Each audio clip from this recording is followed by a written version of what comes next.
Sunday special అండి, దోశ వేస్తున్నాను. మా అబ్బాయి మా ఆయన అడిగారు, మమ్మీ ఎగ్ దోశ చేయండి అని. ఎగ్ని బీట్ చేశాను నేను. ఎగ్ని ఎవరైనా దోశ పైన బీట్ చేస్తారు కదా, నేనేం చేశానంటే ఫస్టే బీట్ చేసి పెట్టుకున్నాను. ఎందుకంటే అట్లా చాలా పచ్చిగా ఉంటుంది.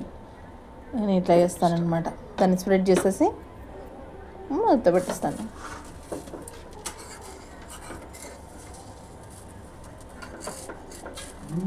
అంతే, మళ్ళీ తిప్పేసుకోవడమే. తర్వాత నేను కారం వేయలేదు, మీరు అది ఏమంటారు మిరియాల పౌడర్ వేసాను.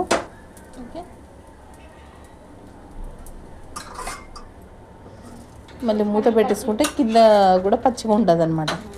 పచ్చిగా ఉంటే తినారు.